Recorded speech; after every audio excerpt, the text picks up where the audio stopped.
Ayan, so magandang gabi sa inyo lahat mga kamaestro, yung sa mga nanonood dito sa ating video. So nagtataka ba kayo, nagtataka ba kayo kung bakit hindi kayo makalogin, no? Actually ako ganun din nangyari sa akin kanina, no? Sabay-sabay nung accounts namin.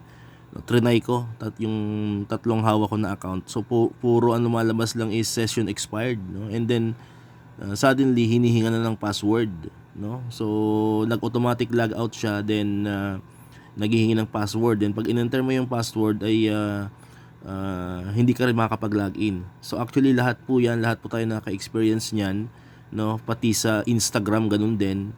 So ano ba yung cause niyan? So nangyari na po yan before. So ayan, nag-search tayo dito. So sabi diyan mayroon daw nangyayaring outage, no? Ayan, no, outage reported in the US. Ayan, meron tayo ditong nakitang dito, ayan, parang article regarding dito. So it was uploaded sa website 14 minutes ago. So as of now, the Meta, no, Meta, yung may-ari ng Facebook and Instagram, has not provided timeline for when the full services will resume, no. So but sabi diyan, wag din daw tayong mag-alala. So sana nga ay maibalik na to, kasi syempre alam naman natin yung Facebook ay isa sa pinaka main natin, option for communication. And then syempre kinakabahan tayo, baka na-hack na yung ating account. Pero wag po kayong kabahan, kasi hindi naman talaga totally na-hack yung account nyo. So sana nga ay maibalik pa, or maibalik, no, as soon as possible ngayong gabi. Kasi nga yan, nakakatakot din, no? Nakakatakot din yung mga ganyang pangyayari. So antabay lang tayo, no, abang tayo kung try natin ulit ngayon. Ayun, so naghihingi pa rin siya ng password. Naghihingi pa rin ng password yung ating Facebook. Actually, yung tatlong account na ginagamit ko, puro ganyan yung lumalabas, no. Samantalang hindi ko naman siya nilog out.